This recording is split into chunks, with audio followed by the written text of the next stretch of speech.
Hello friends, मैं विशाल गुप्ता स्वागत करता हूं आपके अपने यूट्यूब चैनल करियर पथ में। और आज मैं लेके आया हूं आपके लिए मई महीने के मोस्ट इम्पॉर्टेंट करंट अफेयर्स। तो आइए चलते हैं अपने पहले प्रश्न की ओर। हमारा आज का पहला प्रश्न है, अंतर्राष्ट्रीय मजदूर दिवस कब मनाया जाता है? और इसका सही उत्तर है ऑप्शन बी, 1 मई। और आइए हम इसकी विस्तृत जानकारी देख लेते हैं।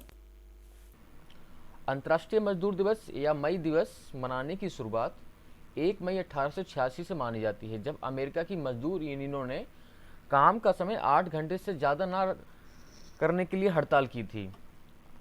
तो दोस्तों, अंतर्राष्ट्रीय मजदूर दिवस को 1 मई दिवस भी कहा जाता है। और भारत में मजदूर दिवस सबसे पहले चेन्नई में 1 मई 1923 को मनाया गया था। उस समय इस दिवस को मद्रास दिवस के तौर पर प्रमाणित कर लिया गया था। और अब चलते हैं अपने अगले प्रश्न की तरफ। और हमारा अगला प्रश्न है, हाल ही में डिस्क थ्रोअर के किस भारतीय खिलाड़ी को 4 साल के लिए प्रतिबंधित किया गया है? तो दोस्तों, इसका सही उत्तर है संदीप कुमारी, ऑप्शन ए। और इसकी डिटेल्स ये हैं, भारत की चक्का फेंक महिला एथलीट संदीप कुमारी पर डोप टेस्ट में फेल होने के कारण 4 साल का प्रतिबंध लगा दिया गया है। और संदीप कुमारी पर यह बैन विश्व डोपिंग रोधी एजेंसी, जिसे वाडा बोलते हैं, इसकी एथलेटिक्स इंटीग्रिटी इकाई ने लगाया है। दोस्तों, वाडा संस्था अंतर्राष्ट्रीय खेलों में ड्रग्स के बढ़ते चलन को रोकने के लिए बनाई गई है। यह एक विश्व स्तरीय संस्था है और अंतर्राष्ट्रीय ओलंपिक समिति ने इसकी स्थापना 10 नवंबर 1999 को स्विट्जरलैंड के लुसेन शहर में की थी। लेकिन वर्तमान में वाडा का मुख्यालय कनाडा के मॉन्ट्रियल शहर में है। अब आइए चलते हैं अपने अगले प्रश्न की तरफ। और अगला प्रश्न है, प्रेस स्वतंत्रता दिवस कब मनाया जाता है? और इसका सही उत्तर है ऑप्शन सी, 3 मई। दोस्तों, प्रेस स्वतंत्रता दिवस 3 मई को मनाया जाता है। और विश्व भर में 3 मई 2020 को विश्व स्वतंत्रता प्रेस दिवस मनाया गया। यह दिवस मीडिया की आज़ादी पर हमलों से मीडिया की रक्षा करने तथा मरने वाले पत्रकारों को श्रद्धांजलि अर्पित करने के लिए मनाया जाता है। और भारत में प्रेस की स्वतंत्रता भारतीय संविधान के अनुच्छेद 19 में भारतीयों को दिए गए अभिव्यक्ति की आज़ादी के मूल अधिकार से सुनिश्चित होती है।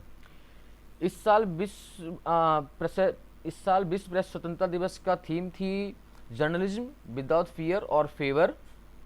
और दोस्तों, इस थीम का मुख्य उद्देश्य चुनावों में मीडिया के सामने वर्तमान चुनौतियों के साथ साथ शांति और सुलह प्रक्रियाओं का समर्थन करना है।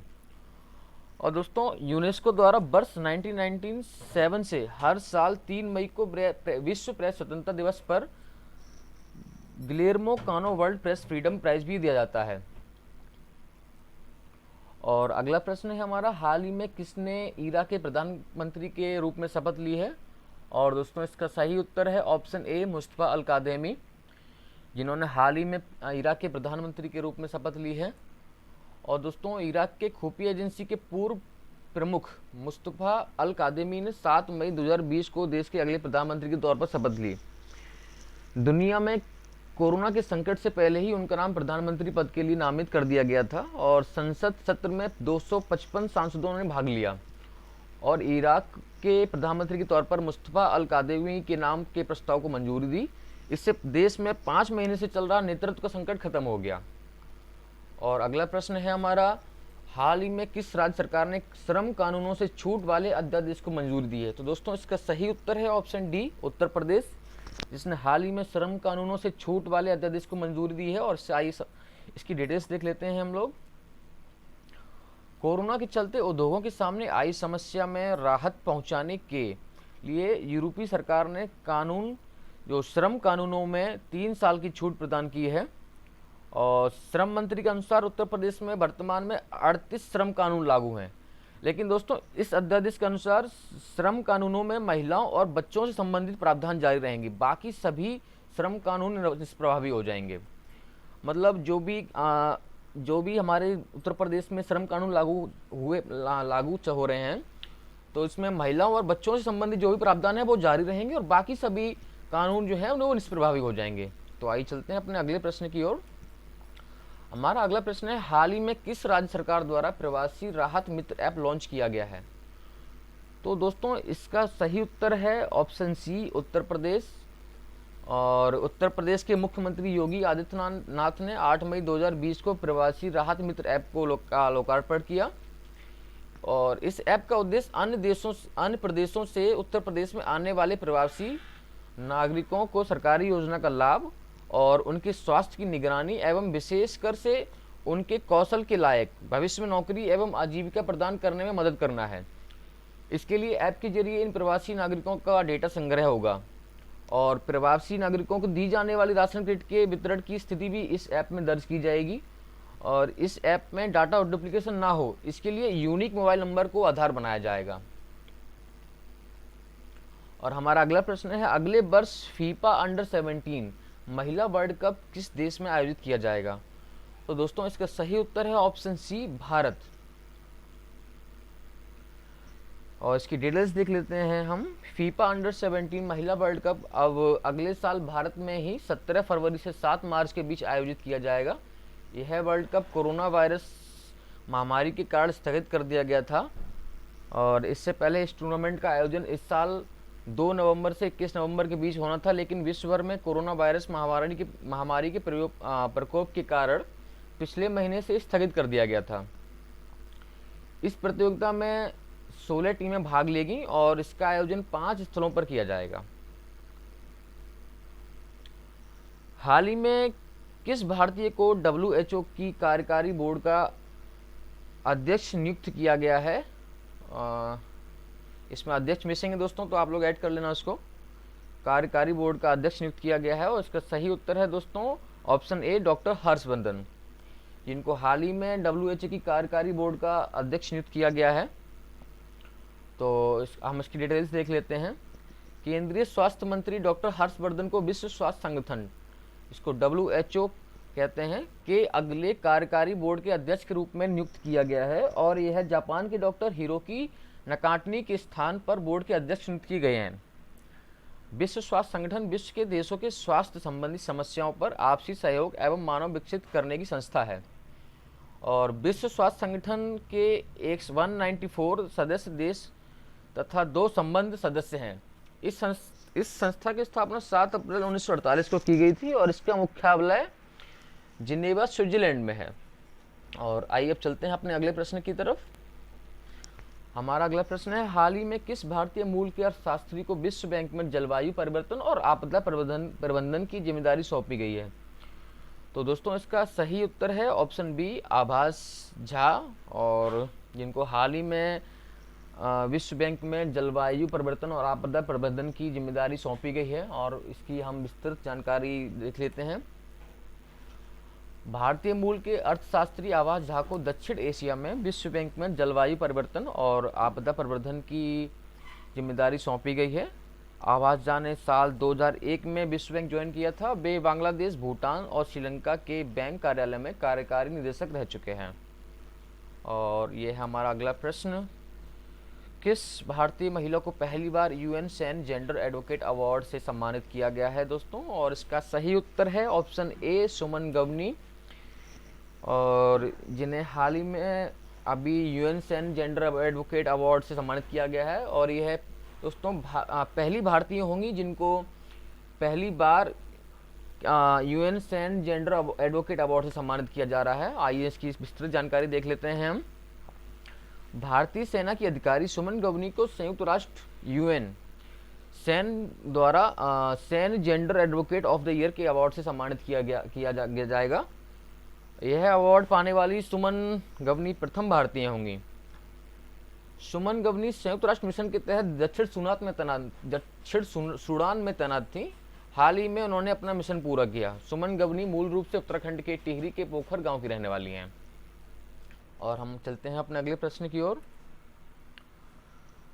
हमारा अगला प्रश्न है, कावेरी जल प्रबंधन प्राधिकरण का गठन कितने राज्यों या केंद्र शासित प्रदेशों के बीच पानी के बंटवारे से विवाद का समाधान करने के लिए किया गया था? तो दोस्तों इसका सही उत्तर है ऑप्शन सी, 4 राज्यों के बीच विवाद का समाधान करने के लिए इसका गठन किया गया था। भारत सरकार ने कावेरी जल प्रबंधन प्राधिकरण का गठन वर्ष 2018 में तमिलनाडु, कर्नाटक, केरल और पुडुचेरी के बीच कावेरी नदी के पानी के बंटवारे के विवाद का समाधान करने के लिए किया गया था। हाल ही में कावेरी जल प्रबंधन प्राधिकरण जो पहले जल संसाधन और नदी विकास और गंगा कायाकल्प मंत्रालय के अधीन था, इसको आधिकारिक तौर पर जल शक्ति मंत्रालय के अधीन लाया गया है। और चलते हैं अपने अगले प्रश्न की तरफ। हमारा अगला प्रश्न है, हाल ही में किस भारतीय को संयुक्त राष्ट्र के लिए भारत का अगला स्थायी प्रतिनिधि नियुक्त किया गया है? तो दोस्तों इसका सही उत्तर है ऑप्शन डी, टी.एस. मूर्ति। और यह उनकी पिक्चर है, आप लोग देख सकते हैं। और इसकी हम डिटेल्स विस्तृत जानकारी देख लेते हैं, डिटेल्स क्या है इसकी। हाल ही में टी.एस. मूर्ति को संयुक्त राष्ट्र के लिए भारत का अगला स्थायी प्रतिनिधि नियुक्त किया गया है। ये वर्तमान में विदेश मंत्रालय में सचिव के रूप में सेवारत हैं। और ये सैयद अकबरुद्दीन की जगह लेंगे, जो इस महीने में सेवानिवृत्त हो रहे हैं। इस नियुक्ति से पहले त्रिमूर्ति ने भारत के विदेशी मामलों में कई प्रमुख पदों पर कार्य किया है। अब चलते हैं अपने अगले प्रश्न की तरफ। हमारा अगला प्रश्न है, डेवलपमेंट बैंक के नए अध्यक्ष के रूप में किसे नियुक्त किया गया है? और दोस्तों इसका सही उत्तर है ऑप्शन ए, मार्कोस ट्राइजो। और हम इसकी डिटेल्स देख लेते हैं। ब्राजील के पूर्व उप अर्थव्यवस्था मंत्री मार्कोस प्राडो ट्राइजो को संघाई स्थित न्यू डेवलपमेंट बैंक के नए अध्यक्ष के रूप में चुना गया है। उन्होंने ब्रिक्स देशों द्वारा स्थापित बहुपक्षीय वित्तीय संस्थान के अध्यक्ष के रूप में अनुभवी भारतीय बैंकर के.वी. कामत के स्थान पर नियुक्त किया गया है। भारत के अनिल किशोर को सम्मेलन के दौरान एनडीबी के उपाध्यक्ष के रूप में भी चुना गया है दोस्तों।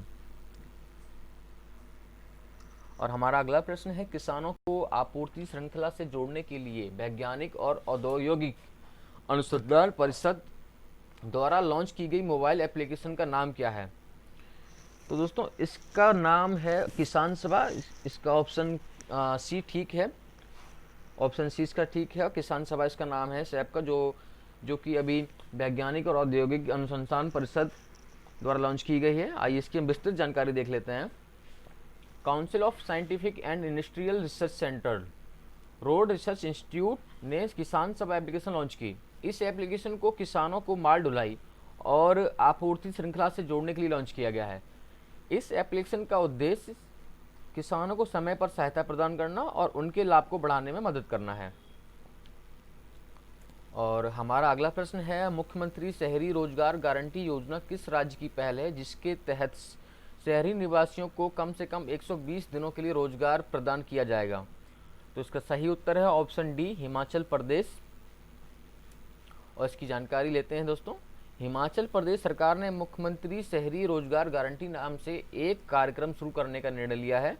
और इसका उद्देश्य शहरी निवासियों को कम से कम 120 दिनों के लिए रोजगार की गारंटी देना है। कैबिनेट ने यह भी घोषणा की है कि जो लोग कार्यरत होंगे उन्हें अपने कौशल को उन्नत करने के लिए प्रशिक्षण भी दिया जाएगा। तो उनको ट्रेनिंग भी दी जाएगी, जो जिसके हिसाब से जिसको जो काम आता है उसको और ज़्यादा सुधारने के लिए और अच्छा करने के लिए उसको प्रशिक्षण भी दिया जाएगा। तो अब चलते हैं अपने अगले प्रश्न की तरफ। कोविड-19 के बीच लोगों को मुफ्त और कैशलेस बीमा प्रदान करने वाला भारत का पहला राज्य कौन सा है? तो दोस्तों इसका उत्तर है ऑप्शन सी, महाराष्ट्र। इसकी डिटेल्स देख लेते हैं। महाराष्ट्र राज्य सरकार ने घोषणा की कि राज्य के सभी लोगों को राज्य सरकार की स्वास्थ्य योजना के तहत कवर किया जाएगा, जिससे महाराष्ट्र लोगों को मुफ्त और कैशलेस बीमा प्रदान करने वाला भारत का पहला राज्य बन जाएगा। इसका और दोस्तों राज्य की लगभग 85% आबादी पहले से ही महात्मा ज्योतिबा फुले जन आरोग्य योजना के तहत कवर की गई थी और इस कवर को शेष 15% आबादी तक बढ़ाया जाएगा। वर्तमान में महाराष्ट्र के मुख्यमंत्री शिवसेना प्रमुख उद्धव ठाकरे जी हैं। और हमारा अगला प्रश्न है, भारतीय प्रोफेसर थलपिल प्रदीप को 25वें निक्केई एशिया पुरस्कार 2020 के लिए चुना गया है। निक्केई एशिया पुरस्कार किस देश में स्थित मीडिया कॉरपोरेशन द्वारा दिया जाता है? तो दोस्तों इसका सही उत्तर है ऑप्शन ए, जापान। दोस्तों यह पुरस्कार जापान के सबसे बड़े मीडिया समूह में से एक निक्केई द्वारा प्रदान किया जाता है। निक्केई एशिया पुरस्कार से उन व्यक्तियों पर सम्मानित किया जाता है जिन्होंने एशिया में सतत विकास में योगदान दिया है। यह पुरस्कार 3 श्रेणियों अर्थात क्षेत्रीय विकास, विज्ञान प्रौद्योगिकी और नवाचार तथा संस्कृति क्षेत्र में योगदान के लिए प्रदान किया जाता है। और यह पुरस्कार आईआईटी मद्रास में प्रोफेसर थलपिल प्रदीप को प्रदान किया गया है। उन्होंने यह सम्मान नैनो सक्षम पानी फिल्टर विकसित करने के लिए दिया जा रहा है, जो भारत में प्रति लीटर 2 पैसे की लागत से पानी स्वच्छ दे सकता है। और दोस्तों अगला हमारा प्रश्न है, हाल ही में पत्रकारिता के क्षेत्र में प्रतिष्ठित पुलित्जर पुरस्कार किसे प्रदान किया गया है? दोस्तों इसका सही उत्तर है ऑप्शन बी, डार यासीन।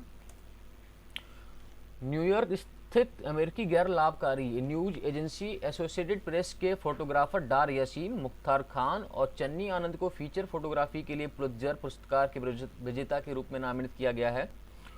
और दोस्तों अनुच्छेद 370 के निरस्त होने के बाद उन्हें कश्मीर के में विरोध प्रदर्शन, कर्फ्यू और झड़प की उत्कृष्ट अच्छी फोटोग्राफी के लिए उन्हें इस पुरस्कार के लिए चुना गया है। और दोस्तों एसोसिएटेड प्रेस के लिए यह 54वां पुलित्जर पुरस्कार है। पिछले साल इस एजेंसी ने कहानियों, तस्वीरों और वीडियो श्रेणी में पुलित्जर पुरस्कार जीता था। और हाल ही में सुर्खियों में रहे वंदे भारत मिशन का उद्देश्य क्या है? और दोस्तों इसका सही उत्तर है ऑप्शन सी, विदेशों में फंसे भारतीय नागरिकों की स्वदेश वापसी। दोस्तों वंदे भारत मिशन के तहत विदेशों में फंसे भारतीय नागरिकों को घर लाने के लिए लगभग 64 उड़ानों का उपयोग किया जाएगा। और इसके तहत यूएई, सऊदी अरब, ब्रिटेन, सिंगापुर और अमेरिका सहित कई देशों को कवर किया जाएगा। लोगों को वापस लाने के लिए सबसे अधिक उड़ानें केरल, तमिलनाडु और दिल्ली राज्यों के लिए आवंटित की गई हैं। अब देखते हैं अगला प्रश्न। संयुक्त राष्ट्र पर्यावरण कार्यक्रम ने किस भारतीय अभिनेत्री का कार्यकाल गुडविल एम्बेसडर के रूप में बढ़ाया गया है? तो दोस्तों इसका सही उत्तर है ऑप्शन बी, दिया मिर्जा। और इसकी डिटेल्स देख लेते हैं। संयुक्त राष्ट्र पर्यावरण कार्यक्रम ने अभिनेत्री दिया मिर्जा के कार्यकाल को 2022 तक भारत की गुडविल एम्बेसडर के रूप में विस्तारित किया है। और दिया मिर्जा ने बीट द पॉल्यूशन अभियान में सक्रिय भाग लिया था। उन्होंने विश्व पर्यावरण दिवस समारोह, सर्कुलर फैशन और अन्य यूएनईपी अभियानों के लिए एक महत्वपूर्ण योगदान दिया था। बीट द पॉल्यूशन अभियान के तहत भारत 2022 तक सिंगल यूज प्लास्टिक से पूरी तरह मुक्त होने के लिए कार्य कर रहा है। हमारा अगला प्रश्न है, भारत द्वारा शुरू की गई मिशन सागर पहल में कितने देश शामिल हैं? तो दोस्तों इसका सही उत्तर है ऑप्शन सी, इसमें 5 देश शामिल हैं। दोस्तों इसकी डिटेल्स हम देख लेते हैं। 10 मई 2020 को भारत सरकार ने कोविड-19 महामारी के बीच एक आउटरीच कार्यक्रम मिशन सागर लॉन्च किया है। और इसका उद्देश्य खाद्य पदार्थों, कोविड-19 से संबंधित आयुर्वेदिक दवाओं और HCQ टैबलेट की आपूर्ति मालदीव, मेडागास्कर, सेशेल्स और कोमोरोस को करना है। और तो हमारा अगला प्रश्न है, हाल ही में सुर्खियों में रहा कोविड क्लच एलिसा क्या है? तो इसका सही उत्तर है दोस्तों ऑप्शन बी, परीक्षण किट। कोविड कवच एलिसा एक परीक्षण किट है और इसकी हम विस्तृत जानकारी देखते हैं। कोविड कवच एलिसा एक परीक्षण किट है और नेशनल इंस्टीट्यूट ऑफ वायरोलॉजी ने कोविड-19 के लिए स्वदेशी रूप से एंटीबॉडी डिटेक्शन किट विकसित की। यह किट 2.5 घंटे में 90 नमूनों का परीक्षण करने में सक्षम है। और इस किट का संयुक्त रूप से ICMR और जिसे Indian council of medical research कहते हैं और NIB द्वारा विकसित किया गया है। हमारा अगला प्रश्न है, भारत सरकार द्वारा घोषित विशेष आर्थिक पैकेज आत्मनिर्भर भारत अभियान की रकम कितनी है? दोस्तों इसका सही उत्तर है ऑप्शन ए, 20 लाख करोड़। हाल ही में भारत सरकार ने आत्मनिर्भर भारत अभियान के तहत 20 लाख करोड़ के आर्थिक पैकेज की घोषणा की है। और इसका उद्देश्य लॉकडाउन के चौथे चरण से पहले देश की आर्थिक गतिविधियों को प्रोत्साहित करना है। प्रोत्साहन पैकेज में गरीबों और बुजुर्गों को मुफ्त अनाज का 1.7 लाख करोड़ रुपए का पैकेज भी शामिल है, जिसे मार्च के महीने में PM गरीब कल्याण योजना के नाम से घोषित कर दिया गया था। हमारा अगला प्रश्न है, संघाई सहयोग संगठन शिखर सम्मेलन 2020 का आयोजन किस शहर में किया जाएगा? तो दोस्तों इसका सही उत्तर है option A, Saint Petersburg. SCO शिखर सम्मेलन जुलाई 2020 में रूसी शहर सेंट पीटर्सबर्ग में आयोजित किया जाएगा। और SCO के 8 सदस्य देश जिनमें भारत, कजाकिस्तान, किर्गिस्तान, चीन, पाकिस्तान, रूस, तजाकिस्तान और उज्बेकिस्तान शामिल हैं। दोस्तों संघाई सहयोग संगठन का मुख्यालय बीजिंग, चीन में है। किस संस्था ने कोरोना अध्ययन श्रृंखला प्रकाशित की जिसका शीर्षक psychosocial impact of pandemic and lockdown and how to cope with है? तो दोस्तों इसका सही उत्तर है ऑप्शन बी, एनबीटी। एनबीटी इसका सही उत्तर है। और नेशनल बुक ट्रस्ट इंडिया ने कोरोना स्टडी श्रृंखला को साइको सोशल इफेक्ट ऑफ महामारी और लॉकडाउन और हाउ टू कॉप विद शीर्षक से प्रकाशित किया है। केंद्रीय मानव संसाधन विकास मंत्री रमेश पोखरियाल निशंक ने इस श्रृंखला के 7 शीर्षकों के प्रिंट और ई संस्करण लॉन्च किए हैं। दोस्तों भारतीय रेलवे के सबसे शक्तिशाली 12,000 HP horse power electric locomotive का निर्माण किस कंपनी द्वारा किया गया है? दोस्तों इसका सही उत्तर है ऑप्शन ए, एल्स्टॉम। भारतीय रेलवे ने पहले 12,000 हॉर्स पावर इलेक्ट्रॉनिक इंजन का परिचालन किया है। इस लोकोमोटिव का निर्माण मेक इन इंडिया पहल के तहत फ्रांसीसी कंपनी एल्स्टॉम द्वारा किया गया था। और दोस्तों यह 120 किलोमीटर की घंटा की अधिकतम गति पर 6,000 टन का भार उठाने में सक्षम है। और इस लोकोमोटिव का निर्माण 74% और 26% की भारतीय और फ्रांसीसी हिस्सेदारी के बीच एक संयुक्त उद्यम के रूप में किया गया है। दोस्तों हमारा अगला प्रश्न है, भारतीय इस्पात संघ के अध्यक्ष के रूप में किसे नियुक्त किया गया है? और इसका सही उत्तर है ऑप्शन बी, दिलीप ओमान। दोस्तों Arcelor Mittal Nippon steel India के CEO दिलीप ओमन ने इंडियन स्टील एसोसिएशन के अध्यक्ष के रूप में पदभार संभाला है। और इससे पहले टाटा स्टील के प्रबंध निदेशक टीवी नरेंद्र ने ISA के अध्यक्ष पद से इस्तीफा दे दिया था। बोर्ड की बैठक में अगले 2 वर्षों के लिए दिलीप ओमन को अध्यक्ष के रूप में नियुक्त करने का निर्णय लिया गया है। और हमारा अगला प्रश्न है, किस देश ने हाल ही में ओपन स्काई संधि से अलग होने की घोषणा की है? तो इसका सही उत्तर है ऑप्शन सी, अमेरिका। दोस्तों अमेरिका ने हाल ही में घोषणा की कि देश के ओपन स्काईज संधि नाम की प्रमुख वैश्विक संधि से अलग हो जाएगा। और 35 देशों की यह संधि सदस्य देशों के क्षेत्रों में निहत्थे निगरानी उड़ानों की अनुमति देती है कि बिना हथियार के हम उनके क्षेत्र में उड़ान भर सकते हैं। और अमेरिकी प्रशासन ने यह भी कहा है कि रूस ने संधि की शर्तों को बार बार उल्लंघन किया है, इसलिए अमेरिका ने हाल ही में ओपन स्काई संधि नाम की जो प्रमुख वैश्विक संधि है उससे अलग होने का निर्णय लिया है। और हमारा अगला प्रश्न है, किस भारतीय राज्य और केंद्र शासित प्रदेश ने MSMEs के लिए एक पुनरुद्धार पैकेज लॉन्च किया है जिसे रीस्टार्ट नाम दिया गया है? तो दोस्तों इसका सही उत्तर है ऑप्शन 1, आंध्र प्रदेश। आंध्र प्रदेश सरकार ने राज्य के MSMEs के लिए रीस्टार्ट नामक एक पुनरुद्धार पैकेज तैयार किया है। इस योजना का परिव्यय 1,110 करोड़ रुपए है। MSMEs अधिमान्य बाजार पहुंच नीति यह सुनिश्चित करेगी कि 25% सरकारी खरीद सूक्ष्म और छोटी इकाइयों से होगी। और दोस्तों हमारा यह अंतिम सवाल है यह कि हाल ही में सुर्खियों में रही चंबा सुरंग का उद्घाटन किस राज्य, केंद्र और केंद्र शासित प्रदेश में किया गया है? और दोस्तों इसका सही उत्तर है ऑप्शन सी, उत्तराखंड। और इसकी हम विस्तृत जानकारी देख लेते हैं। केंद्रीय सड़क परिवहन और राजमार्ग मंत्री नितिन गडकरी ने हाल ही में वीडियो कॉन्फ्रेंस के माध्यम से उत्तराखंड में चंबा सुरंग का उद्घाटन किया। और इस अक्टूबर में इस सुरंग का संचालन शुरू कर दिया जाएगा। इस सुरंग का निर्माण सीमा सड़क संगठन BRO ने उत्तराखंड की चारधाम परियोजना योजना के तहत किया है। और गंगोत्री, केदारनाथ, यमुनोत्री और बद्रीनाथ तक कनेक्टिविटी की सुविधा के लिए यह 12,000 करोड़ रुपए की परियोजना है। ऋषिकेश धारसू मार्ग पर चंबा शहर के नीचे 440 मीटर लंबी सुरंग बनाई गई है दोस्तों। तो दोस्तों ये थी हमारी आज की महत्वपूर्ण करंट अफेयर्स। आशा करता हूँ आप लोगों का मेरा ये वीडियो पसंद आया होगा। तो दोस्तों अगर आप लोगों को मेरा ये वीडियो पसंद आया है तो प्लीज़ आप मेरे चैनल को सब्सक्राइब करिए, लाइक करिए और ज़्यादा से ज़्यादा इस चैनल को शेयर करिए जिससे आपके सभी दोस्त मेरे इस वीडियो का फ़ायदा ले पाएँ।